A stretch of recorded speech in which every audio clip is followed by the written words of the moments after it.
Have you ever said, I'm fine, when you're absolutely not fine? You're not okay in any way, shape, or form? Or have you ever pushed through exhaustion because if you rested, that would feel irresponsible? Have you ever swallowed your anger because you didn't want to make the other person uncomfortable or even angry with you? Have you ever told yourself, oh, it's not a big deal, when deep down inside, it really was a big deal? That is an override.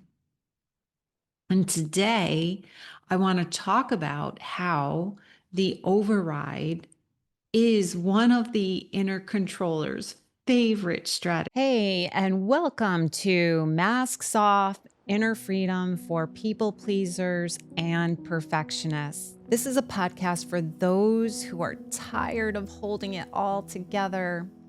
I'm Kim Gross, your host, and if you've ever felt like you're doing all the right things, but still feel anxious, disconnected, or quietly burned out, you're in the right place. Here we talk about the patterns you don't even realize you're living inside of: self-abandonment, over-functioning, chasing approval, and mistaking productivity for your worth, and more. This isn't about fixing yourself.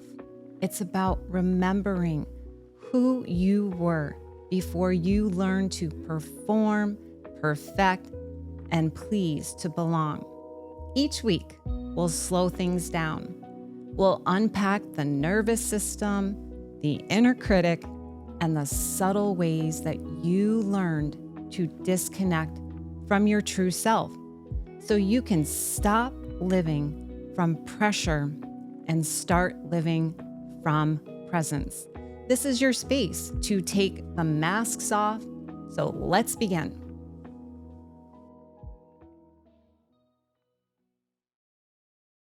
It does not want you to just be perfect. It does not just want you to please people. It does not just want you to stay in control. It wants you to push past everything that feels uncomfortable, feels messy, feels vulnerable, feels inconvenient, uncertain, or unsafe. And while this strategy may have helped you survive at one point, it may also be the very thing that is keeping you stuck, imprisoned, and disconnected from freedom in your present moment. Welcome back to another episode of Masks Off, Inner Freedom for People Pleasers and Perfectionists. I'm Kim Gross, your host, also the author of Free to Be, A Pathway to Inner Liberation. And as I said in the last episode, that the month of June, this month of June, I am talking about the inner controller, all the nuances of the inner controller, which is the part of us that keeps trying to keep us safe by managing everybody, by fixing, by rescuing, performing, pleasing, overthinking, and so on and so on. The inner controller is a very, very busy part of us. Last week, we began looking at how the inner controller can keep us stuck in a prison, a mental prison, rather than having paradise, which to me is freedom, inner peace, and joy, abundance. Today, I want to introduce a new concept that I haven't really talked about a lot on this podcast, and that concept is override. The reason I want to talk about override is because I think it is one of the ways that the inner controller really keeps us stuck, keeps us imprisoned, and keeps us trapped. So, what is an override?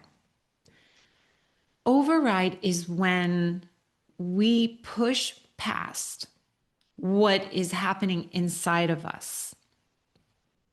It is when your body says, oh my God, I'm so tired. I can't do another thing.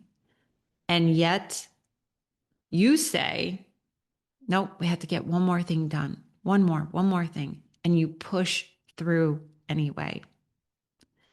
Override is when your emotions let you know that you're feeling something. You're feeling hurt. You're feeling emotional. And you say, or your inner controller says, it's not that big of a deal. Don't be so dramatic. Just get over it. Override is when your intuition says something doesn't feel right, something feels off. But your inner controller says, I'm just going to be quiet on this because I don't want to upset anyone. An override is when your nervous system says, I need a pause. I need to have a reset. I'm way too uptight and anxious. And your inner controller says, we don't have time for this. You have to keep going. And I want to also add in that the way that the inner controller does this, the way that we override is so subtle, so automatic that we don't even often notice that we are doing an override. It's not always conscious, it's mostly unconscious. And it's just automatic. So, why do we even override in the first place? Why did we start overriding? One of the things that is so interesting is that we are one of the only mammals that can override in this way. You don't see the deer, the bears, the horses, they don't override. Animals tend to respond to what's actually just happening in their bodies. They shake, they run, they rest, they eat, they release, they just follow their instinct. As humans, we have this incredible capacity to be able to pause, to reflect, to choose, and not be completely overrun by our primal impulses. This can be a gift, and the override is not always a bad thing, but it can also become a prison if we're not careful and aware. Because we also have the capacity to disconnect from ourselves. We can have an emotion come up and we can immediately push it down. We know how to do that. We can feel sadness, we can feel grief, and immediately go into productivity in order to avoid the emotion altogether. We can feel anger, and then we can turn it into people pleasing because we don't allow ourselves to feel anger, especially for people pleasers. Anger is one of the most difficult emotions to feel for a people pleaser.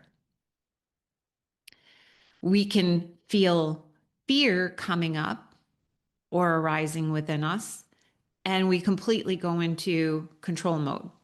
Whenever we are in fear, lack, or scarcity, we almost always go to a place of control. How do I control the situation in order to avoid feeling the fear? We can feel exhausted, and then we end up telling ourselves we're just being lazy because then that will keep us staying in doing mode. rather than just allowing ourselves to rest. We can feel a desire and shame ourselves for wanting too much. You already have enough. There are people that have way less than you. You're very fortunate. You're very blessed. Why would you want more? The same ability that allows us to choose can also allow us to abandon ourselves. And that is the problem with the override. When we were little, we did not naturally know how to override. It's not something we were born with. This isn't a skill or an ability that we all have when we come into this world. For example, think about a toddler in the middle of Walmart or in the middle of a grocery store. And when they feel something, they can feel it with their whole body. You've seen the temper tantrums. You've seen them, or you may have seen them be super excited because they've just seen a toy that they want. Or if they are having the temper tantrum, they cry, they scream, they collapse, they protest, they just fall on the floor. And then, depending on how the adults are around them, they might start to learn that their emotions are not acceptable. You might hear the mom or the dad say, "Stop crying. You're fine. Don't act like that. We're in a store. What is wrong with you? Get yourself together. This is so embarrassing. You're not my kid. Be a good girl. Be a good boy. Don't be so sensitive." You most likely have witnessed this in the stores or maybe even with your own children. And if I'm being 1,000% honest, I'm going to say that when my kids were little, I have done something similar. And I do feel a lot of guilt around that. Although I have worked tremendously on the guilt and I've gotten to a much, much better place, but there still are remnants of it. I just didn't know what I didn't know back then.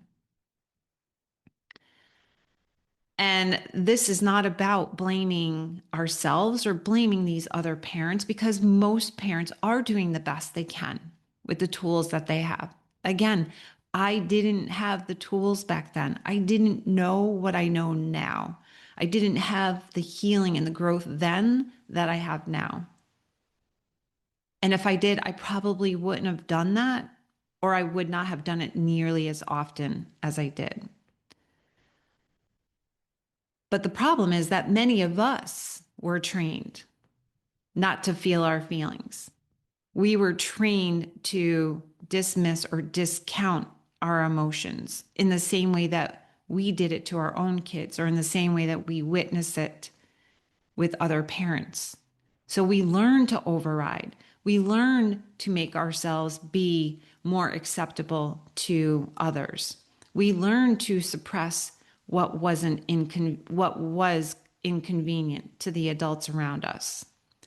We learn to disconnect from our own inner experience in order to be a good girl, to be a good boy, to belong, to feel safe, to have that approval from mommy or daddy. And that is where the inner controller steps in. Because the inner controller says, good, keep it together. Don't let them see you be upset. Don't be too needy. Don't need too much. Don't ask for too much. Don't make anyone uncomfortable. Don't fall behind. Don't mess up. Don't lose control. So you can see clearly by what I'm sharing that the inner controller uses override to keep us safe. But here's the problem. When we override ourselves long enough, you stop knowing what you truly feel. You stop knowing what you need or knowing what you want. You stop knowing what is true for you. And then one day you wake up and you realize, oh my gosh, I have built a life around being acceptable to others, looking for approval, but I don't actually feel free. I don't feel like my true self. I don't feel like I belong.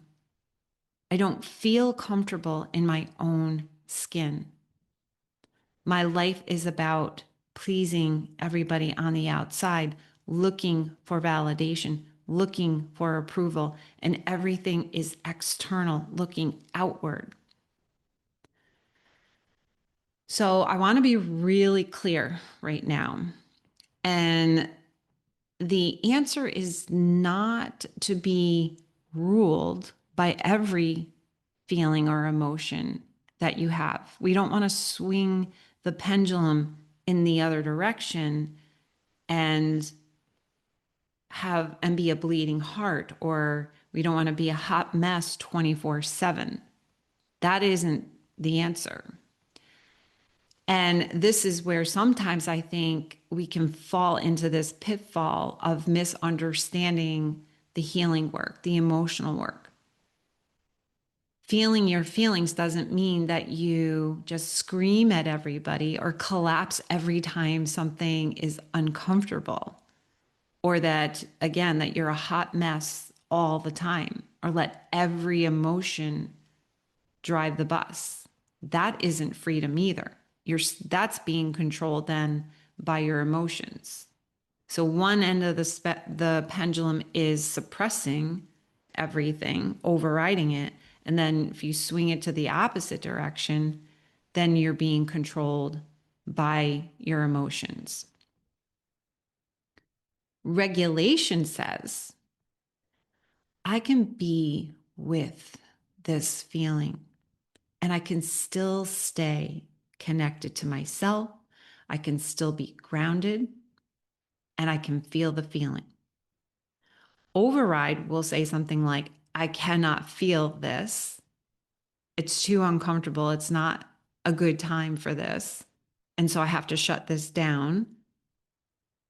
Regulation says, let me pause. Let me breathe. Let me listen. And let me choose.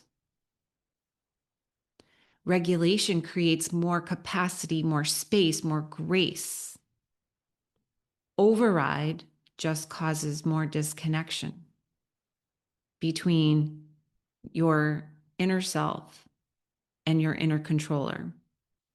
And this is such an important distinction because the inner controller often disguises override as being strong, being stoic, being disciplined, being uber responsible. That's how it can look. But sometimes what we call strength is actually self abandonment.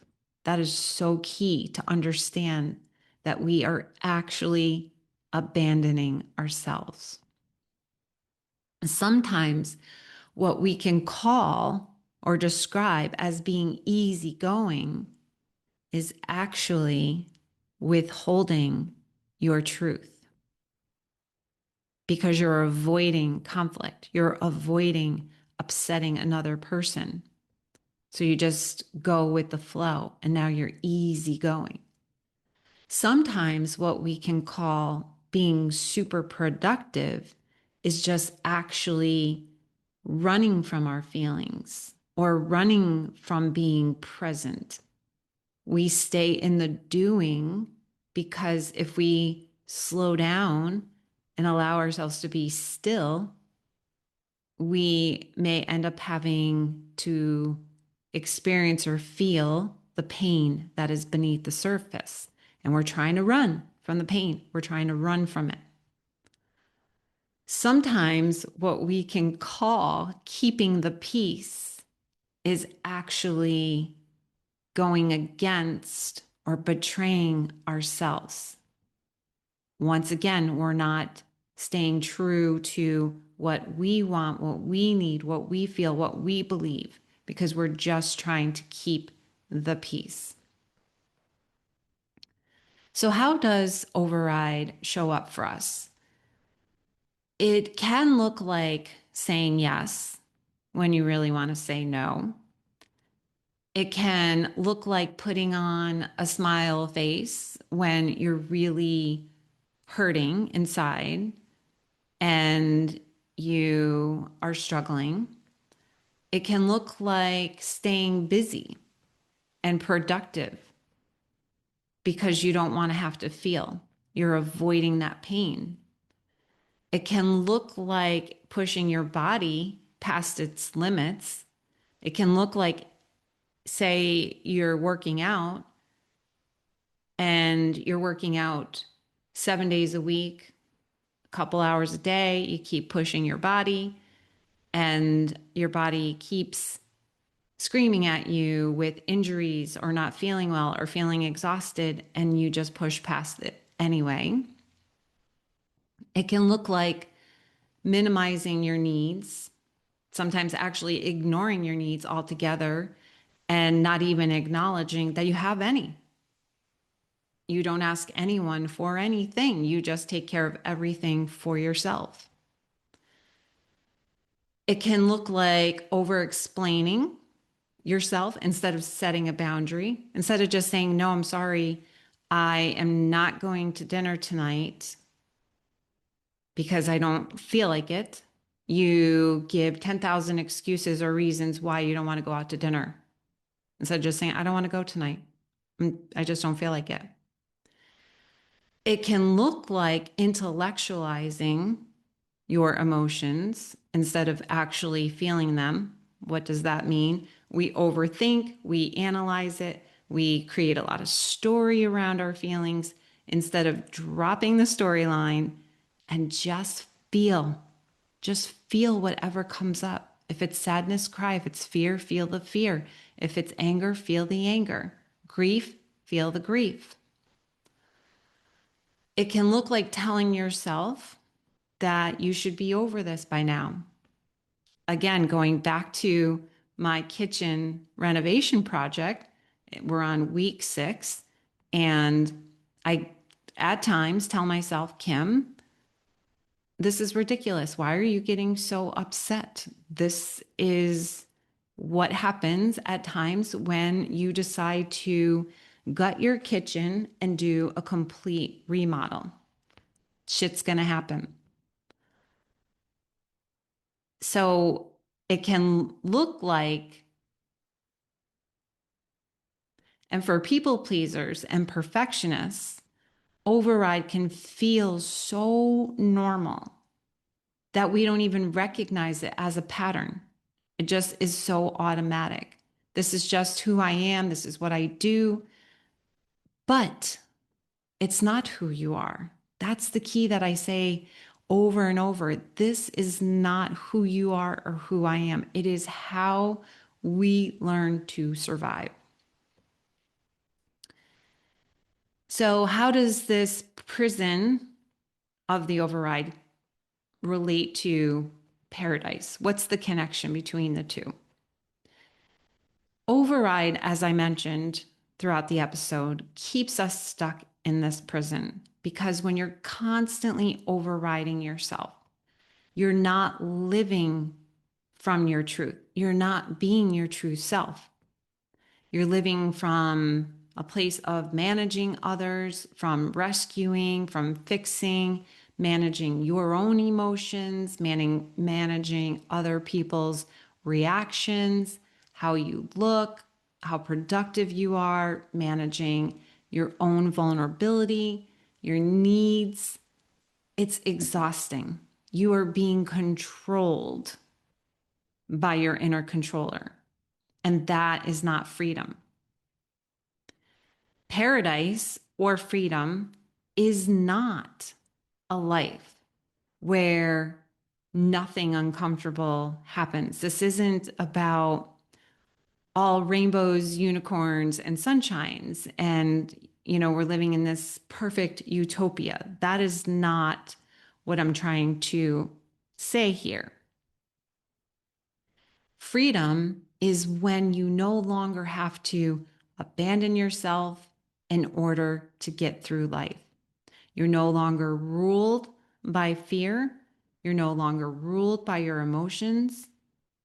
Freedom is when you can feel them and know what you need, and you can tell your truth, your personal truth. You can take responsibility, and you can stay connected to yourself instead of abandoning. Ultimately, freedom is when the inner controller does not have to run the show. Your inner controller starts to quiet down and she takes a backseat. Well, how do we begin interrupting the override? How do we begin? What do we do, Kim? Well, if you're just trying to shame yourself or force yourself into stopping the override or shutting down the inner controller, that would not work because that's just going to end up being another form of controlling. The first thing that we start to do is we begin by noticing. We begin by noticing. The next time you hear yourself say to somebody, I'm fine, just pause for a moment and actually ask yourself, am I fine or am I just overriding? The next time you say to yourself, it's not a big deal, ask yourself, is this true? Or are you minimizing? The next time that you feel the pressure to push through something, ask yourself, what is your body trying to tell you? So the other night, I was trying to put everything back in the cabinets. I was trying to get things organized and cleaned up a little bit. And it was late at night, and I could feel that I was getting tired. And I just noticed, I felt the urge to just override the fact that I was getting tired because my inner controller wanted everything put away and put in its place ASAP so that I could feel more comfortable, so that I didn't have to feel the discomfort of the disorganization or the chaos. It was clear to me that my inner controller was trying to push me through. And so I was able to see that. I had the awareness. And then I said to myself, okay, just one more thing. Instead of trying to finish the whole thing, one more thing. And then I'm going to rest for the night and I can pick this up tomorrow. Without having the awareness or doing the practice of having the awareness, I would not have been able to do what I did.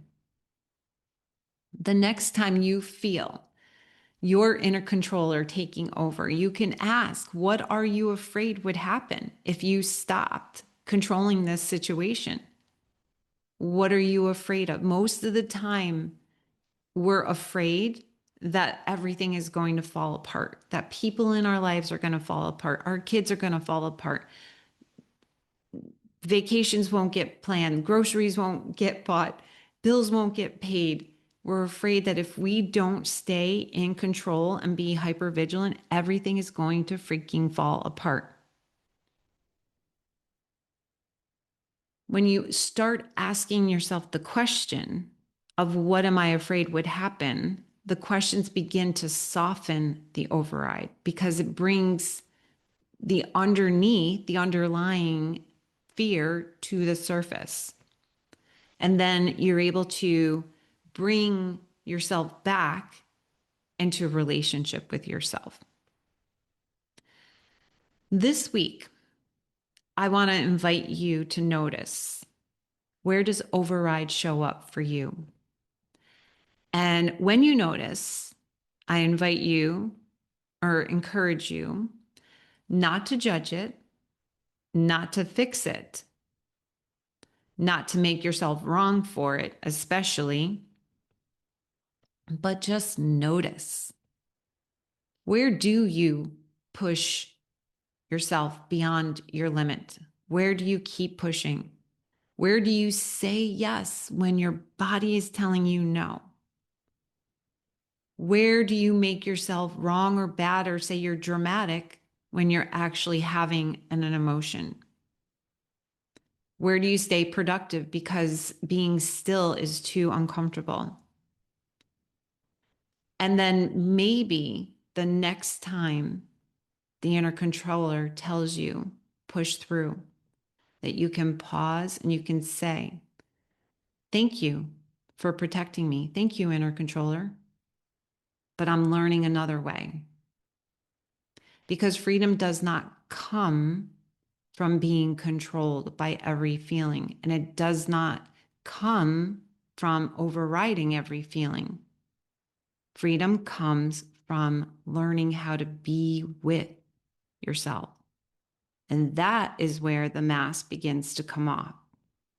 That is where the prison door begins to open. And that is where the paradise begins. If this episode resonated with you, I would love for you to take a moment and ask yourself, where am I overriding right now? If you're ready to go deeper with this work, my book, Free to Be, A Pathway to Inner Liberation, is a great place to begin because it can help you to understand your patterns. It can help you to understand the masks you're wearing and the protective parts that have kept you disconnected from your true self. Before we keep going, I want to take a moment to share something really close to my heart. If you're listening to this podcast and you're thinking, wow, this feels familiar, the people pleasing, the perfectionism, the constant self pressure, I wrote a book just for you. It's called Free to Be, A Pathway to Inner Liberation, and it's part memoir, part healing guide. I share my own journey of learning how to stop living in victimhood, take off the masks, and come home to myself, but not by fixing myself, by understanding my patterns with compassion. This isn't a book full of fluff or quick fixes. It's honest, it's grounding, and it's for anyone who's ready to live with more peace and freedom. You can find Free to Be on Amazon. And if the book resonates with you, I would be so grateful if you would take a moment to leave a review. Even a few words can really help others to find it.